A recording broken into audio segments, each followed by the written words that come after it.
오늘 말씀을 통해서 하나님의 간절하고도 지극한 심정을 깨닫기를 바랍니다. 요즘 세상에 온통 화가 나 있어요. 그런데 우리가 예수 믿는 증거가 뭐겠어요? 오늘 앞에 예배 마치고 난 다음에 우리 좀 이렇게 기도하고 대화를 하는데, 사랑의 교회에 오면 성도들이 다 이렇게 웃는 얼굴이다 그렇게 했어요. 안 그런 분들은 지금 다 웃는 얼굴이다.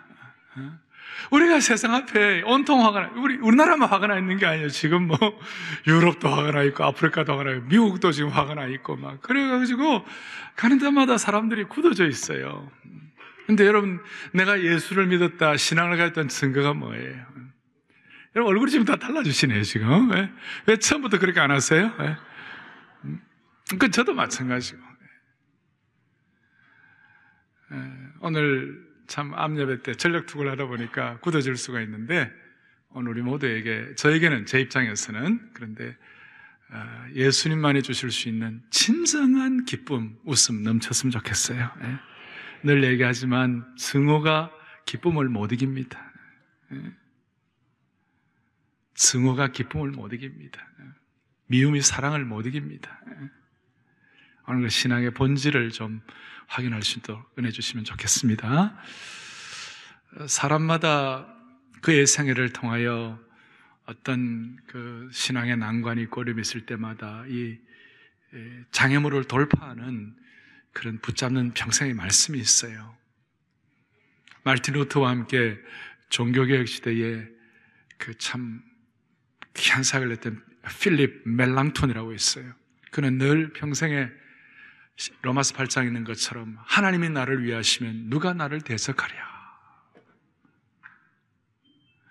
순결한 영혼을 가졌던 인디안 선교의 아버지 데이빗 브레이너드, 저희 뒤에 복도에 데이빗 브레이너드의 글들이 좀 많이 있어요. 제가 그거 보면서 가슴이 뜨거워져서 제가 이 강단에 올라오는데요, 데이빗 브레이너드는 누구든지 목마르거든 내게로 와서 마시라. 요한복음 7장에 나를 믿는 자는 그 배에서 뭐가 흐른다고요? 생수의 강이 흐른다. 이거 붙잡고 그게 평생 그의 사역의 주춧돌이었어요. 흑인 노예로서 있다가 처음으로 흑인으로 박사받았고, 흑인 농업과학자였던 조지 워싱턴 카버, 닥터 카버는 그가 어려운 일이 있을 때마다 너는 범사의 여호와를 인정하라. 잠언 3장에 그가 너를 지도하시리라. 범사의 그를 인정하라. 지도하시리라. 그거 하나 가지고 땅콩 박사, 땅콩 하나에서 추출된 걸 가지고 참 세계 많은 사람들에게 축복이 되는 그런 역할을 했습니다. 에스더 4장에 오면 왕후 에스더에게 가졌던 그의 평생에 딱 붙잡는 말씀 뭐였을까요? 네가 왕후가 된 것이 이때를 위함이 아니냐, 이때를 위함인지 누가 아느냐. 오늘 이 예배를 드리면서 우리가 하나님의 때에 우리가 필요한 존재가 되었으면 좋겠어요. 그런데 이러한 내용들은 우리 편에서 볼 때 붙잡는 말씀이고, 하나님 입장에서는 이게 하나님이 신적 개입을 내가지고 그런 고백을 하게 하시는 것이에요. 공동체나 개인이 여러 가지 사역들을 앞에 놓고 우리가 나아가야 할 인생의 방향들을 앞에 놓고 우리가 살아갈 때에 공동체에서 또 개인적으로 또 저 같은 경우, 저는 오늘 이 본문에 나타난 아사왕, 통일왕국을 지나 남쪽 유다 왕국의 3대 왕이었던 아사왕, 이 아사왕이 그가 직면했던 그 문제 앞에서 오늘 역대하 14장 11절 요절 말씀인데, 여호와여 여호와여 강한 자와 약한 자 사이에 도와줄 자가 주님밖에 없습니다. 원컨대 이 수많은 무리들이 나를 공경하는, 우리 민족을 공경하는 이 사람들이 원컨대 주님을 이기지 못하게 하여 주십시오. 사람으로 주를 이기지 못하게 하옵소서. 여기에는 두 가지 뜻이 담겨있는데, 하나는 주밖에 도와줄 자가 없다. 삶의 여러 가지 참 인생의 파도 속에서 우리가 주님 앞에 고백할 수 있는 것이 진정 내 지성과 내 실력과 내 능력이 아니라 그야말로 주님만이 나를 도와주실 수 있는 분이시다. 우리가 늘 고백하는 것 같지만 그러나 이것이 여러분들에게 다 와닿아야 되는 것이에요. 저도 그 마찬가지로 일마다 때마다 어떤 단계를 거쳐서 와닿아야만 되시는 거예요.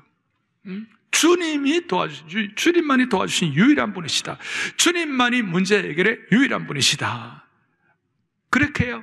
후유증이 없다. 여러분이 갖고 있는 지성, 능력, 비빌 언덕들이 다 있지만 그거는 그냥 도구로 쓰임 받는 거고 진짜 해결은 주밖에 도와줄 자가 없다. 이거 신적 개입이 있을 때 고백하는 내용이에요. 또 사람으로 주를 이기지 못하게 하옵소서라는 그 말은 어떤 뜻이에요? 하나님을 맞설 자가 아무도 없다. 아무도 없다. 이 신적 개입에 대한 은혜를 깨달은 사람이 이런 고백을 하는 거예요. 오늘 우리 마음속에 진실로 이런 고백을 담고 기도할 수 있다면 구약의 이 아름다운 기도와 능력이 오늘 21세기에 우리에게 그대로 그대로 연결될 줄로 믿는 것이에요. 그런데 여러분, 이렇게 아사가 오늘 이런 고백을 하고 체험적으로 확인을 하니까 그것이 자기에게만 끝나는 것이 아니라 여러분, 아사의 아들이 누군지 아세요? 아사의 아들이 누구예요? 여호사밧이에요. 여호사밧이 절체절명, 그야말로 수많은 대군이 쳐들어가고 어쩔 수 없는 그 상황 속에서 역대하 20장 12절에, 오늘은 14장 11절이 요절인데 역대하 20장 12절에 이런 내용이 있어요. 한번 볼까요? 같이 보죠. 우리 하나님이여, 우리를 치러 오는 우리가 대적할 어떻게 할 줄도 알지 못하옵고 오직 주만 바라보나이다. 자, 보세요. 우리를 치러 오는 이 큰 무리를 우리가 뭐 할 능력도 없고 대적할 능력이 없다. 그리고 어떻게 할 줄도 알지 못한다. 그래서 우리는 오직 주만 바라보나이다. 아버지가 가졌던 신적 개입을 통한 그 기도의 은혜가 자식에게 연계가 된 것이에요. 여러분, 이것이 우리 하나님이 하시는 스타일이고 신적 개입이에요. 우리는 좋은 방법을 찾아요. 그러나 하나님은 믿음을 찾고 계세요. 많은 일들 앞에서 사랑의 교회는 계속해서 앞으로 우리는 믿음을 선택하셔야 됩니다. 우리는 이 귀한 교회도 있고 수만 명의 교우들도 있고 어떻게 인간적으로 보면 우리 어떤 시스템을 움직여갈 수도 있어요. 그런데 하나님은 그거 원하시지 않으세요. 저에게도 그러고 여러분들에게도 그러고 하나님의 일을 위해서 믿음의 차원을 요구하시는 것이에요. 그래서 히브리서 기자들이 늘 하는 게 by faith, 오직 믿음으로. 믿음이 뭐예요? 오직 주님이 주예요. 그리고 우리가 이 마음으로 주님을 바라볼 때 그때서야 우리의 믿음이 명사가 아니라 뭐가 된다고요? 동사가 되는. 우리는 우리의 방법을 찾지만 주님은 주님의 방법이 있는데 창세기 11장 3절에 오면 이런 내용이 나와 있죠. 아시죠? 읽어보겠습니다. 서로 말하되 자 벽돌을 만들어 견고히 굽자 하고 이에 벽돌로 돌을 대신하며 역청으로 진흙을 대신하고. 저 보세요. 벽돌로 뭘 대신합니까? 돌을 대신하고. 역청으로 뭘 대신합니까? 진흙을 대신. 우리가 세상적인 방법은 벽돌을 가지고 다 할 수 있다는 거예요. 세상적인 방법은 역청을 가지고 다 할 수 있다는 것이에요. 그런데 하나님은 돌이고 하나님은 진흙이에요. 하나님의 방법이에요. 오늘 이 내용이 그냥 머리로 슥 스쳐 지나가지 말고 여러분들 모두에게 믿음으로 와닿았으면 좋겠어요. 우리 설교자들에게 내려오는 이런 내용, 이런 얘기가 있어요. 머리로 준비하면 성도들도 머리로 깨닫고, 입으로만 말하면 성도들도 입으로만 말하고, 심령으로, 믿음으로 하면 성도들의 심령과 믿음에까지 연결된다. 그렇게 했어요. 그러니까 하나님 앞에서 우리가 정말 이 말씀이 여러분들과 저에게 머리로만 끝나지 말고 믿음과 심령으로 파고들었으면 좋겠어요. 파고들고 전달됐으면 좋겠어요. 자, 첫 번째 오늘 핵심. 하나님께서 이 아사왕의 이 스토리를 통해 신적 개입 반복, 이 아사를 통해 우리에게 깨닫게 하시는 중요한 첫 번째 원칙, 그것이 뭔가? 모든 인간들은요 다 갖추면 하나님 신뢰하기가 쉽지가 않아요. 모든 인간들은 앞뒤 좌우가 다 형통하고 모든 것이 평안하고 잘 되면요, 하나님 신뢰하기가 쉽지 않아요. 여러분들은 지금 안 그러신 것처럼 미소를 짓고 저한테 보고 계시는데요, 우리가 다 그런 성향이 있어요. 아사왕은 개혁군주였어요. 3절, 2절, 3절 보면 우상을 없이 하고 태양산당을 없이 하고 하나님을 정말 찾고 절실히 찾고 기도를 잘 집중해서 하는 사람이었어요. 투명하게 주님 앞에 메어달리는 그런 기도의 사람이었어요. 4절에도 하나님을 찾는다는 말이 나오고 7절에도 이렇게 나와 있죠. 아사가 일찍 유다 사람에게 이르되 우리가 우리 하나님 여호와를 뭐 했어요? 찾았으므로. 그래서 이 아사가 개혁군주로서 하나님을 잘 찾고 잘 했어요. 하니까 하나님을 찾고 정말 그렇게 하는 사람에게 하나님은 은혜를 주시고 하나님이 말씀과 기도에 응답을 주시는 거예요. 어떤 응답을 주시는가? 5절, 유다 모든 성읍에서 산당과 태양성을 없이 하면 나라가 그 앞에서 뭘 누렸다고요? 평안을 누렸어요. 6절에 보니까 여호와께서 아사에게 뭘 주셨어요? 평안을 주셨으므로 그 땅이 평안하여 여러 해 싸움이 없은지라 그가 견고한 성읍들을 유다에 건축하니라 그렇게 했어요. 7절에 아사가 일찍 유다 사람에게 이르되 우리가 우리 하나님 여호와를 찾았으므로 이 땅이 아직 우리 앞에 있나니 우리가 이 성읍들을 건축하고 그 주위에 성곽과 망대와 문과 빗장을 만들자. 7절 뒤에 우리가 우리 주를 찾았으므로 주께서 우리 사방에 평안을 주시느라고. 그 다음에 보니까 이에 그들이 성읍을 어떻게 건축했다고요? 형통하게 건축했더라. 형통하게 건축했더라.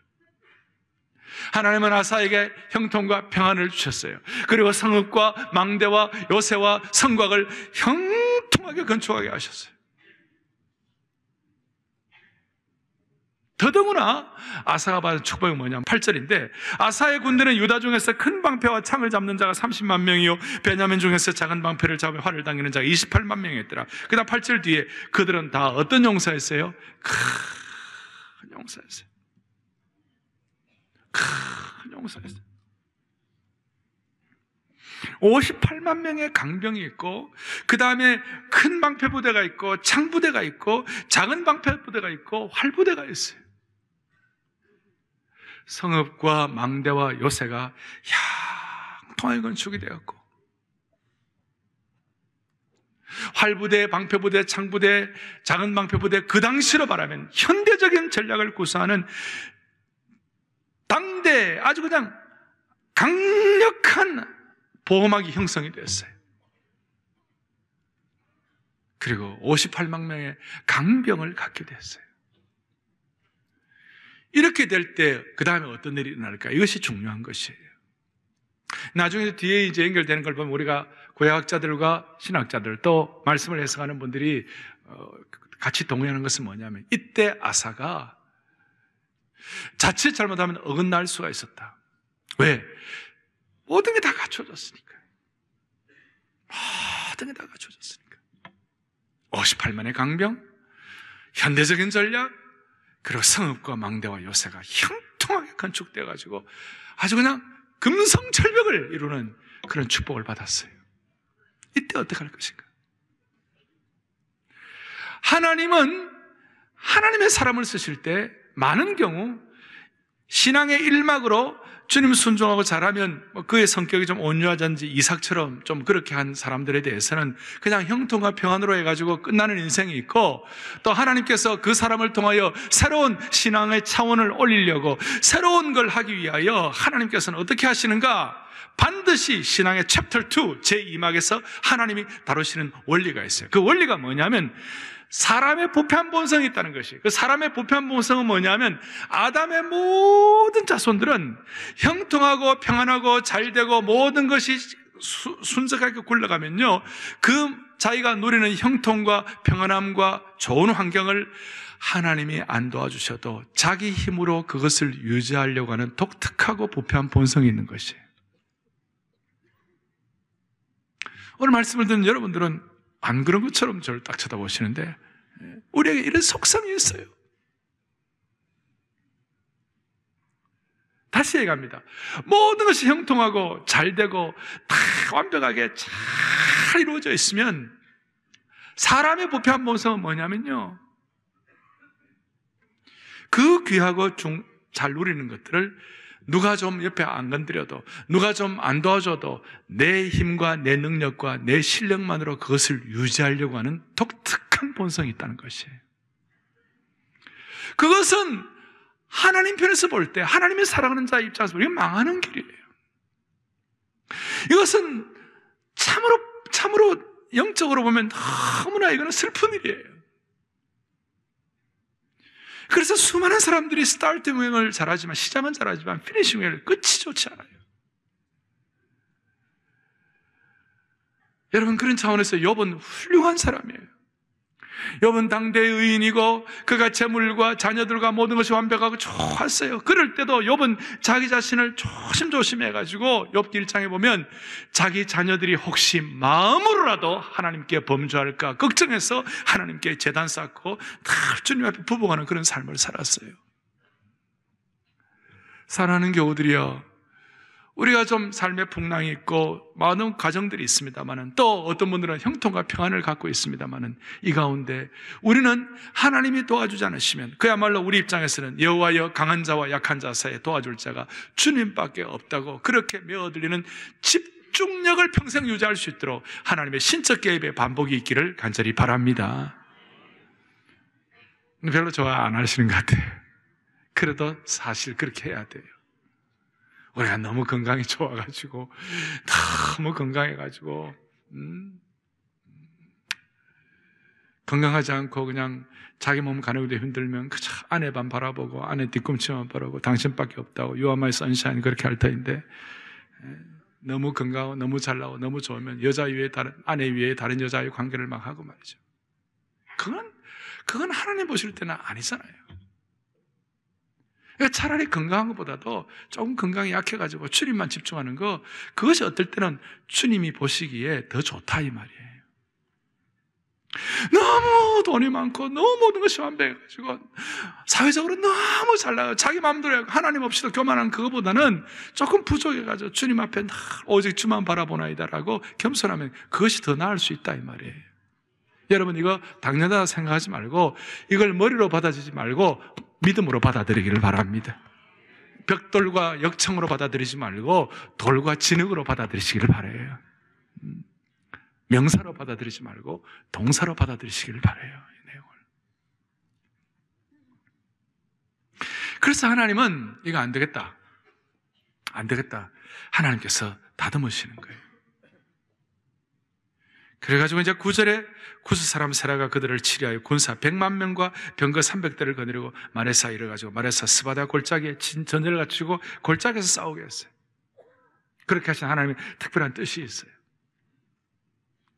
우리는 신앙생활 하면서 우리도 모르게 이게 자꾸 이렇게 관성으로 굳어지면요, 우리도 모르게 트랩에 걸릴 수가 있어요. 덫에 걸릴 수가 있어요.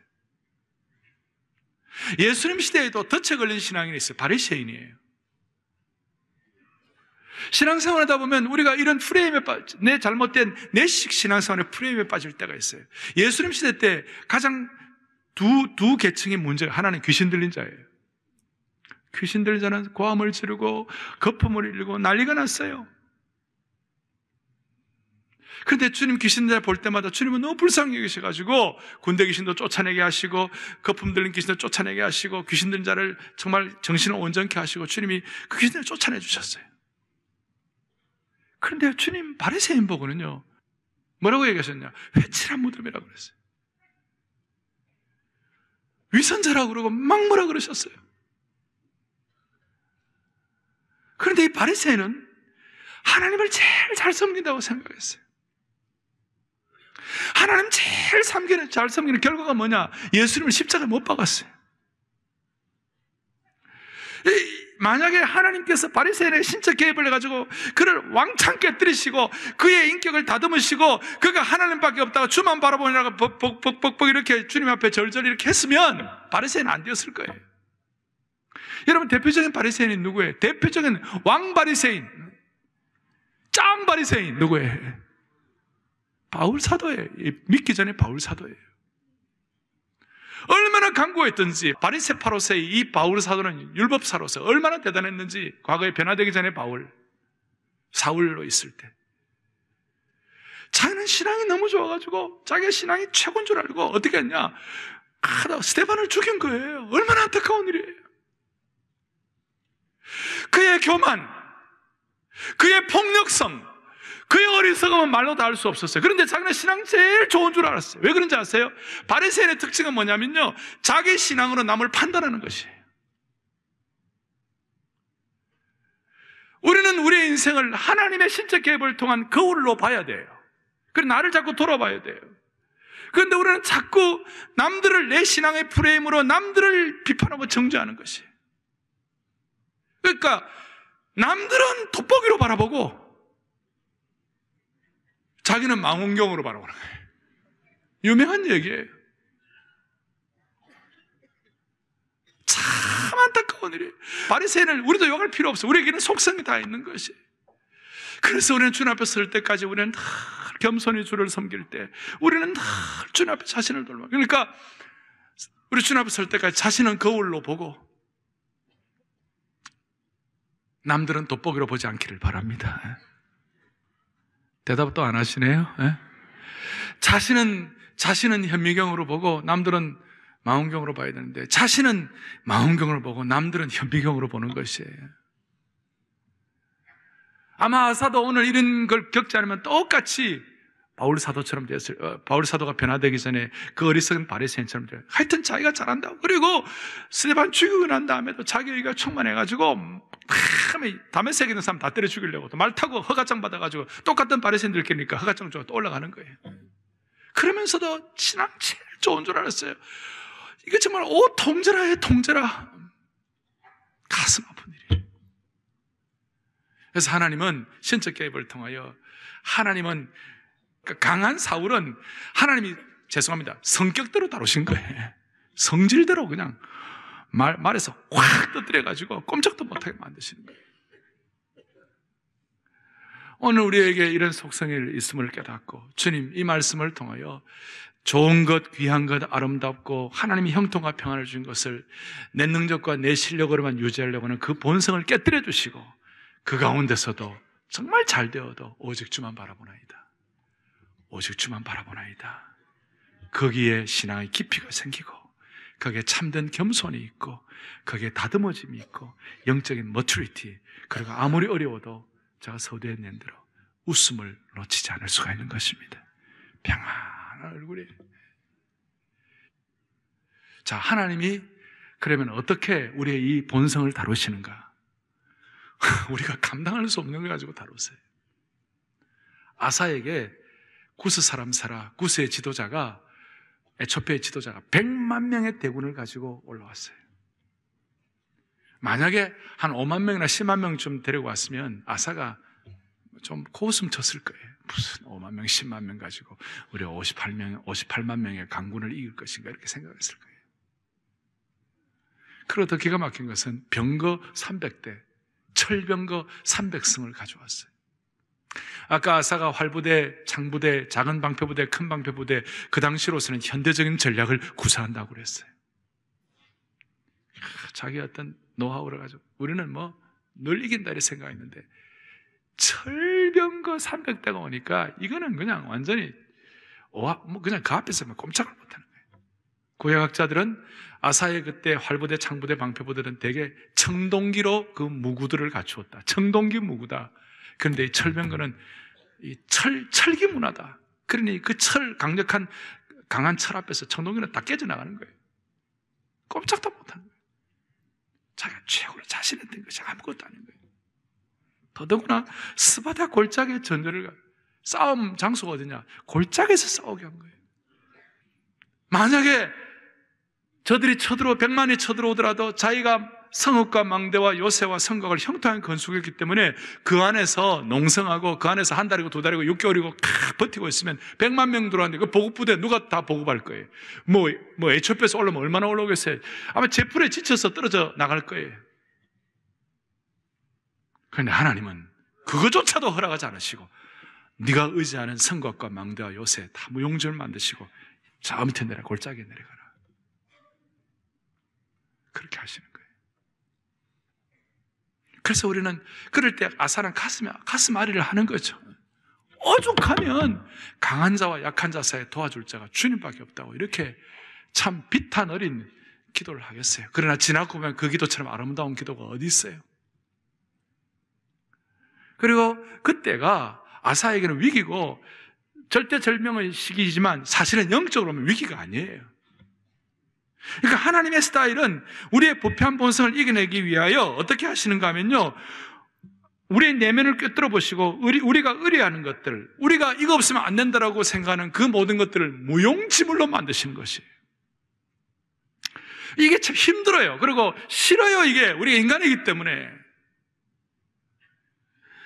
여러분들이 의뢰하는 거 다 있잖아요. 여러분들이 의뢰하던 가족이 있고, 여러분들이 의뢰하던 지성이 있고, 여러분들이 의뢰하던 의지가 있고, 여러분들이 의뢰하던 남편과 아내가 있고, 우리가 의뢰하는 자식이 있고, 하여튼 내 인생에 비빌 기댈 언덕들이 다 있잖아요. 그런데 하나님은 가끔 하나님의 물론 형통하고 평안함 주시지만 가끔 하나님의 사람으로 빚어가고 좀 마음의 본성이 조금 이렇게 조금 나가려고 할 때는 하나님께서 어떻게 하시냐, 그 비빌 언덕을 무용지물로 만드신다니까요. 이게 참 어떨 때는 힘들어요. 가슴앓이를 해요.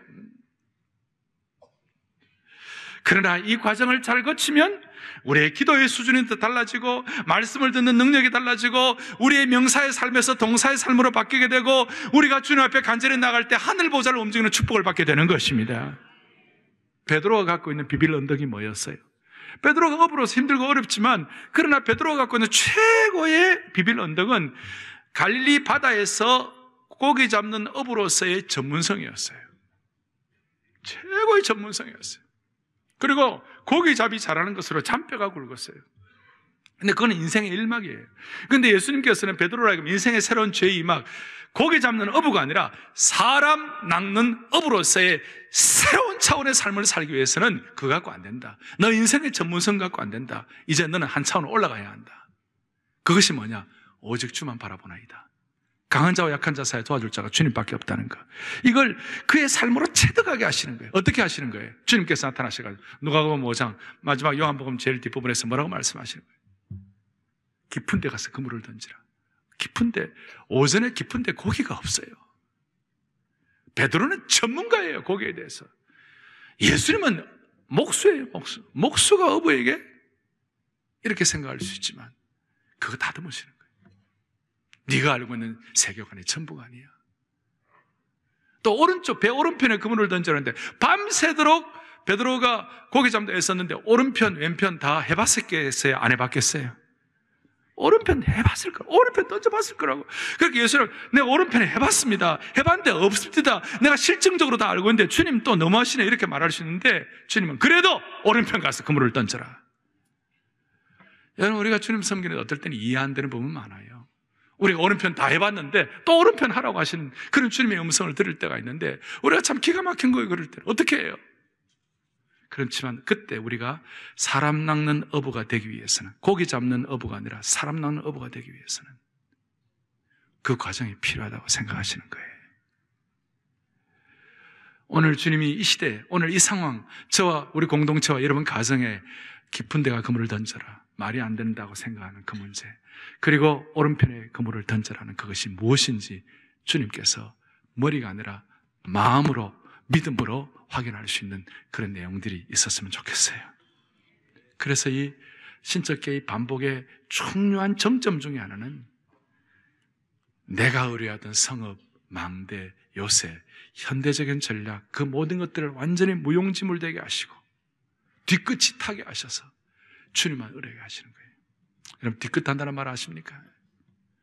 대학 입시 딱 장소에 가고, 요즘은 인터넷으로 하니까 거기 딱 가고 떨어진 경험 있으십니까? 내 이름 없을 때 여러분 뒤끝이 안 탑니까? 늘 합격해가지고 늘 할렐루야 이렇게만 사셨어요. 우리가 뒤끝이 탄다는 말이 뭐예요? 앞뒤 저거 다 막혔을 때 강한 자와 약한 자 사이에 도와줄 자 주님밖에 없다는 이 진실된 기도. 이럴 때 우리는 자기 죽음이 선언되고 여기서 예수 그리스도의 십자가의 비의 신비한 의미를 깨닫게 되는 것입니다. 십자가의 깊은 신비가 무엇입니까? 자기 깨어짐이에요. 내 능력과 내 실력과 내 군대와 내 망대와 내 요새와 내 지혜로 주님을 섬기는 것이 아니라 주님이 나를 깨뜨리셔서 주님이 내 속에서 일하기를 원하시는 것입니다. 이건 아무리 강조해도 지나치지 않습니다. 지나치잖아요. 주님의 전공은 신적 개입의 반복을 통해서 사람들을 깨뜨리셔서 주께서 우리 속에서 대신하여 일하기를 원하시는 것이에요. 이게 신적 개입 반복의 패턴이에요. 우리는 여기서 깨어짐에 대한 세상의 원리와 신앙의 원리가 얼마나 다른지를 보아야만 할 것이에요. 이 세상은 깨어질수록 가치가 하락됩니다. 수억 원에 이르는 자기가 있을 때, 그 자기가 깨어질 때 그 가치는 땅에 떨어지는 것이에요. 그런데 신앙의 경우는 깨어질수록 가치가 더 올라가는 것이에요. 이 신앙의 역설이에요. 우리는 여기에 눈을 떼야 되는 거예요. 세상은 깨어질수록 가치가 없고 쓸모가 없지만 신앙 세계는 깨어질수록 하나님께서 쓸모있는 존재로 만드시는 것이에요. 제가 그냥 하는 말씀이 아니고 눈물의 선지자 예레미야에게 하나님께서 그에게 깨닫게 하시는 거예요. 예레미야 18장 4절에 이런 내용이 나옵니다. 읽어보겠습니다. 진흙으로 만든 그릇이 토기장의 손에서 터짐에 그가 그것으로 자기의 의견에 좋은 대로 다른 그릇을 만들더라. 토기장이, 예레미야가 토기장에 가서 하나님께서 가보라 그랬어요. 토기장에 보니까 그릇인데 그릇이 막 터지고 깨어지는 거예요. 그런데 그 깨어지고 터진 그릇을 가지고 그 토기장이가 다른 그릇을 만들어요. 어떻게 만들어요? 18장 6절 보겠습니다. 6절 여호와의 말씀, 우리 크게 합독하겠습니다. 다시 한번 여호와의 말씀이니라. 이스라엘 족속아, 이 토기장이가 하는 것 같이 내가 능히 너희에게 행하지 못하겠느냐? 이스라엘 족속아, 진흙이 토기장의 손에 있음 같이 너희가 내 손에 있느니라. 아멘. 네. 토기장이가 하나님이 토기장이가 되셔가지고 깨어지고 금간 그 토기를 새롭게 하나님이 원하시는 그런 고기 잡는 어부에서 사람 낚는 어부로 정말 내 힘과 내 능력으로 유지하려고 하는 그 본성을 깨뜨리셔가지고 주만 바라보이나이다는 그 수준으로 주님이 올려주시고 토기장의 손에서 우리를 다듬어 주시는 것이에요. 멋있는 거예요. 힘들지만 토기자이가 망가진 그릇을 가지고 망가졌다 하더라도 그것을 더 좋은 그릇을 만들듯이 하나님께서는 하나님이 원하시는 방식대로 우리를 빚어내시겠다고 말씀하시는 것이에요. 이 세상은 우리의 실수나 흠이나 상처가 많을수록 우리를 외면합니다. 그래서 우리는 우리의 실수에, 우리의 흠집에, 우리의 상처들에 덧칠을 해가지고 자꾸 감추려고 해요. 우리는 그런 속성이 있어요. 그러나 신앙인은 우리가 상처가 많을수록, 깨어짐이 많을수록 하나님께만 붙잡혀 있다면, 강한 자와 약한 자 사이에 도와줄 자가 주님께밖에 없다고 신적 개입의 반복이 돼서 눈이 열려만 있다면 하나님이 우리를 더욱 섬세하게 빚으시는 과정인 줄로 확신되는 것이에요. 그리고 우리 감사가 있는 것이고, 이런 상황에서 우리가 분명한 방향을 잡아야 할 것입니다. 정리를 하겠습니다. 일본에서 이 도자기 보수하는 특별한 방법 중에 하나가 킨츠키라는 보수 방법이 있어요. K-I-N-T-S-U-G-I, 킨츠키라는 방법이 있어요. 이 킨츠키라는 것은 일본에서 1500년에 걸쳐 발전해온 도자기 보수 기술이에요. 이 킨츠키 방법은 깨어진 도자기 조각을 붙여서 보수하는데, 깨어져서 금이 생긴 곳을 감추지 않고 오히려 황금으로, 금으로 그 깨어진 부분을 부각을 시키는 거예요. 원래 망가진 것으로만 있으면 그 보수한 그 망가진 것들이 가격이 떨어집니다만은 킨츠키 도자기는 그렇지 아니에요. 오히려 그렇게 잘 보수를 하고 망가진 부분들을 이 킨츠키 방법으로 그 전문가가 잘 하면 오히려 깨어지기 이전보다도 훨씬 더 아름다워져서 더 비싼 값에 팔려나가는 것이에요. 그렇습니다. 우리가 깨어질 때마다 깨어진 조각들을 하나님의 손길로 접합하는 것입니다. 그것은 킨츠키 장인의 기술에 비할 바가 아니에요. 아멘. 그 비할 바가 아니에요. 하나님의 신적 개입을 통하여 오늘 이 시대에 깨어지고 망가진 도자기를 은혜의 황금으로 다듬으셔가지고 하나님 나라에 멋있는 그릇 되게 해 주시기를 원합니다. 우리가 어떨 때는 육신이 아플 때가 있어요. 어떤 인생에 어떤 어긋나는 것 같은 느낌이 있어요.